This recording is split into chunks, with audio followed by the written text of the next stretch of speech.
పవన్ కళ్యాణ్ సినిమాల మీద సినిమాలు పూర్తి చేసుకుంటూ దూసుకుపోతున్నా వీరమల్లు మాత్రం రిలీజ్ కి నోచుకోవడం లేదు. ఈ వాయిదాలతో ఓటీటీ సంస్థ అమెజాన్ విసిగిపోయింది. వీరమల్లు నిర్మాత ఇప్పటికే చాలా రూల్స్ బ్రేక్ చేయడంతో అమెజాన్ పెట్టిన కండిషన్ ఏంటి? అది కూడా బ్రేక్ చేస్తే వీరమల్లు ఓటీటీ డీల్ క్యాన్సిల్ అయిపోతుందా? సినిమా ఇప్పట్లో రిలీజ్ కాదా? Have a look. Pawan Kalyan ఓదీ షూటింగ్ లో బిజీగా ఉన్న ఫైనాన్షియల్ ప్రాబ్లమ్స్ వీరమల్లును వెంటాడుతూనే ఉన్నాయి. జూన్ 12న రావాల్సిన వీరమల్లు వాయిదా పడింది. మళ్ళీ ఎప్పుడొస్తుందో తెలియడం లేదు. రిలీజ్ డేట్ పై సోషల్ మీడియాలో ఊహాగానాలు వినిపిస్తున్నా ఫిక్స్ కాలేదు. విడుదల తేదీని నిర్మాత ప్రకటించాలంటే ముందు ఫైనాన్షియల్ క్లియరెన్స్ జరగాలి. సంవత్సరంలో తీసేయాల్సిన హరిహర వీరమల్లు పూర్తి కావడానికి 5 ఏళ్లు పట్టింది. ఈలోగా నిర్మాత తెచ్చిన అప్పులకు వడ్డీలతో కలిపి తడిసి మోపెడైంది. పవన్ కు 11 కోట్ల రెమ్యునరేషన్ మాత్రమే ఇచ్చినా రిలీజ్ కి మార్గం చూపిస్తూ ఆ 11 కోట్లను కూడా పవన్ తిరిగిచ్చేశాడు అన్న వార్త కూడా బయటకొచ్చింది. 60-70 కోట్లు చెల్లిస్తే గానీ వీరమల్లు బయటకు రాదట. వీరమల్లు విషయంలో ఓటీటీ దిగ్గజం అమెజాన్ నిర్మాతలకు కండిషన్ పెట్టిందట.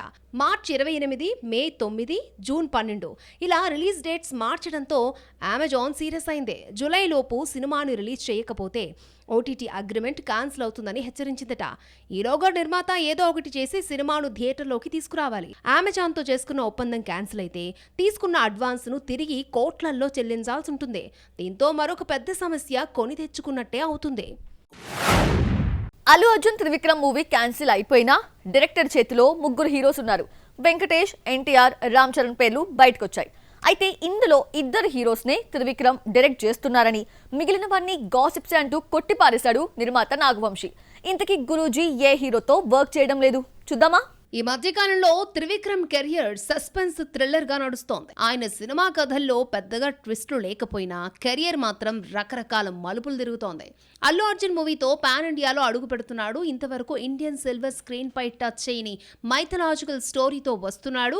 భారీ బడ్జెట్ తీయడానికి 2 ఏళ్లు పడుతుందని నిర్మాత చెప్పి హైప్ క్రియేట్ చేశారు. ఈలోగా హీరో మారిపోయాడు. అల్లు అర్జున్ ప్లేస్ లోకి ఎన్టీఆర్ వచ్చాడు. అల్లు అర్జున్ తో త్రివిక్రమ్ మూవీ అటకెక్కిందని సూటిగా చెప్పకపోయినా త్రివిక్రమ్ లైనప్ ను నిర్మాత బయట పెట్టడంతో బన్నీతో సినిమా లేదని తేలిపోయింది. గురూజీ, వెంకటేష్, ఎన్టీఆర్ తో మాత్రమే చేస్తున్నారని, ఇవి కాకుండా మరొక మూవీ ఓకే చేయలేదన్నారు. దీంతో రామ్ చరణ్ తో సినిమా లేదని క్లారిటీ వచ్చేసింది. ఎన్టీఆర్ తో తీసే కథ రెడీగా ఉన్నా హీరో ఖాళీగా లేడు. ప్రస్తుతం నటిస్తున్న ప్రశాంత్ నీల్ మూవీ పూర్తి కావడానికి 1 ఏడాది పడుతుంది. ఈలోగా వెంకీ మూవీని పూర్తి చేస్తాడు త్రివిక్రమ్. ఎన్టీఆర్ త్రివిక్రమ్ మూవీ 2027లో మొదలయ్యే ఛాన్స్ ఉంది. రైటర్ గా పరిచయమైన త్రివిక్రమ్ తరుణ్ తో తీసిన నువ్వే నువ్వేతో దర్శకుడిగా పరిచయం అయ్యాడు. ఆ తర్వాత పవన్, బన్నీ, మహేష్ తో చెరొక 3 సినిమాలు తీశాడు. అరవింద సమేత వీర రాఘవ తర్వాత ఎన్టీఆర్ తో 2వ సినిమా లైన్ లో పెట్టాడు. స్టార్స్ ను తప్ప యంగ్ హీరోస్ తో వర్క్ చేయని గురూజీ నితిన్ ఒక్కడితోనే ఆ సినిమా తీశాడు. అనుకోకుండా వచ్చిన గ్యాప్ ని సీనియర్ హీరో వెంకటేష్ తో భర్తీ చేస్తున్నాడు త్రివిక్రమ్. వెంకీ సూపర్ హిట్స్, నువ్వు నాకు నచ్చావు, మల్లేశ్వరికి స్టోరీ, మాటలు అందించిన త్రివిక్రమ్ ఈసారి డైరెక్షన్ చేస్తున్నాడు. దేవిశ్రీ ప్రసాద్ మ్యూజిక్ అంటే 50% సినిమా హిట్ అయినట్టే లెక్క. కానీ ఆ లెక్కలు ఇప్పుడేమయ్యాయి? దేవిశ్రీ ట్యూన్స్ క్యాచీగా హమ్ చేసుకునేలా ఉంటాయి, కానీ లేటెస్ట్ మూవీ సాంగ్స్ మర్చిపోయేలా ఎందుకున్నాయి? పుష్ప 2ని మ్యూజికల్ హిట్ చేసిన దేవిశ్రీ ఆ సినిమా విషయంలో ఎందుకు సత్తా చాటలేకపోయాడు? చూద్దామా? దేవిశ్రీ ప్రసాద్ ఉంటే ఏదో ఒక గమ్మత్తైన మ్యాజిక్ చేసైనా సరే మ్యూజికల్ హిట్ చేస్తాడు. ఇదే నమ్మకంతో ఇంతవరకు స్టార్ మ్యూజిక్ డైరెక్టర్స్ జోలికి పోని శేఖర్ కమ్ముల కుబేర సినిమా కోసం దేవిశ్రీని తీసుకున్నాడు. ఇప్పటి వరకు 3 పాటలు వస్తే పోయిరా మామా సాంగ్ ఒక్కటే ఆకట్టుకుంది. ధనుష్, నాగార్జున, రష్మిక లీడ్ రోల్స్ లో శేఖర్ కమ్ముల డైరెక్షన్ లో రూపొందిన కుబేర 20న రిలీజ్ అవుతోంది. కుబేర నుంచి వచ్చిన 2వ సాంగ్ అనగనగా కథ కూడా దేవి స్టైల్లో ఆకట్టుకోలేకపోయింది. కథలో భాగంగా నడిచిందని మ్యూజిక్ లవర్స్ సరిపెట్టుకున్నారు. దేవిశ్రీ నుంచి పాట వచ్చిందంటే టాప్ ట్రెండింగ్ లో ఉండాల్సిందే. రాక్ స్టార్ పేరున్న కుబేర నుంచి లాస్ట్ 2 సాంగ్స్ ట్రెండింగ్ లో కనిపించలేదు. రష్మికపై తీసిన పిప్పి పిప్పి డుమ్ డుమ్ పాటను 3వ సాంగ్ గా రిలీజ్ చేశారు. టాప్ హీరోయిన్ రష్మిక ఫేస్ లో కలలేదు. పిక్చరైజేషన్ కూడా పేలవంగా సాగింది. పోయిరా మామ సాంగ్ సినిమాపై అంచనాలను పెంచేస్తే 3వ సాంగ్ మైనస్ అయింది అనిపిస్తోంది. త్వరలో రాబోయే 2 పాటలతో అయినా దేవిశ్రీ ప్రసాద్ మార్కు కనిపిస్తుందేమో చూడాలి మరి. ఏఆర్ రెహమాన్ ఒక విషయంలో మెగా ఫ్యాన్స్ ని ఖుషి చేయించాడు, మరో విషయంలో అప్సెట్ చేశాడు. పెద్ద సినిమాకి రెహమాన్ ని తీసుకోవడం ఫ్యాన్స్ కి నచ్చలేదు. వీళ్ళు ఊహించిందే జరగడంతో భయపడిపోతున్నారు. ఇప్పుడు చూద్దాం ఎలాగో. తగ్ లైఫ్ నుంచి వచ్చిన ఫస్ట్ సింగిల్ తో తనపై పడ్డ రిమార్క్ ని రెహమాన్ చెరిపేశాడు. కెరియర్ మొదట్లో ఎన్నో మ్యూజికల్ హిట్స్ ఇచ్చినా చాలా కాలంగా అద్దరిపోయే సాంగ్ ఒక్కటి ఇవ్వలేకపోతున్నాడన్న విమర్శని జింగుచా సాంగ్తో తిప్పికొట్టాడు. అయితే సినిమా డిజాస్టర్తో మెగా ఫ్యాన్స్ లో భయం మళ్లీ మొదటికొచ్చింది. మ్యూజికల్ హిట్స్ ఇవ్వడంలో ఈ ఆస్కర్ విన్నర్ వెనుకపడిపోయాడు. తెలుగు సినిమాకి రెహమాన్ స్వరాలు కలిసి రాకపోయినా బుచ్చిబాబు ఏరి కోరి పెద్ద సినిమాకు తీసుకున్నాడు. సూపర్ పోలీస్ మూవీతో తెలుగులోకి ఎంట్రీ ఇచ్చిన రెహమాన్ గ్యాంగ్స్టర్, నాని, పులి, సాహసం, శ్వాసగా సాగిపో వంటి సినిమాలకు మ్యూజిక్ ఇవ్వగా అన్నీ ఫ్లాప్ అయ్యాయి. దీంతో రెహమాన్ పెద్దీకి ఎలాంటి మ్యూజిక్ ఇస్తాడా అన్న భయం మెగా ఫ్యాన్స్ లో ఎక్కువగా ఉంది. ఈ డౌట్ కి పెద్ది గ్లిమ్స్ ఆన్సర్ ఇచ్చింది. స్టైలిష్ బ్యాక్ డ్రాప్ తో మాస్, క్లాస్ అన్న తేడా లేకుండా డిఫరెంట్ సౌండింగ్ తో ఇంప్రెస్ చేశాడు రెహమాన్.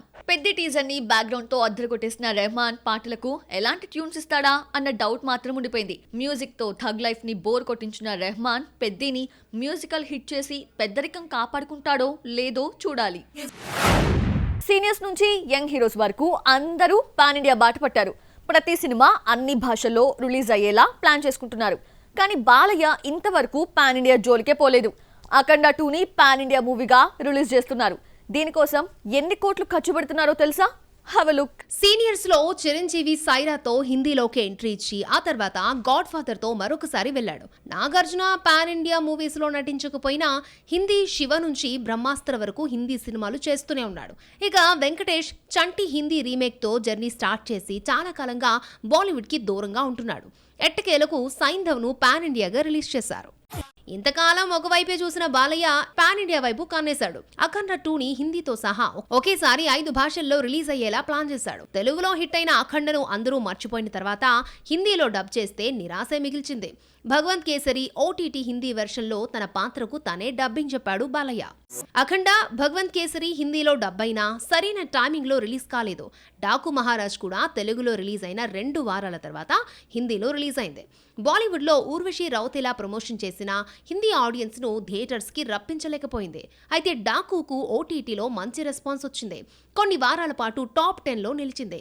ఈసారి అఖండ 2ను తెలుగుతో పాటు హిందీలో రిలీజ్ చేస్తూ టీజర్ ని కూడా అన్ని లాంగ్వేజెస్ లో ఒకేసారి రిలీజ్ చేశారు మేకర్స్. డివోషనల్ టచ్ ఉన్న మూవీపై నార్త్ ఆడియన్స్ ఇంట్రెస్ట్ చూపిస్తారు. అఖండ 2ను హిందీ ప్రేక్షకుల దగ్గరికి తీసుకెళ్లడానికి టీజర్ ప్రమోషన్ కోసమే 1.5 కోటి ఖర్చు పెట్టారని తెలుస్తోంది. ముంబై సిటీలో ఎక్కడ పెడితే అక్కడ అఖండ 2 హోర్డింగ్స్ తో నింపేశారు. అక్కడ ప్రింట్ మీడియాలో పబ్లిసిటీ చేశారు.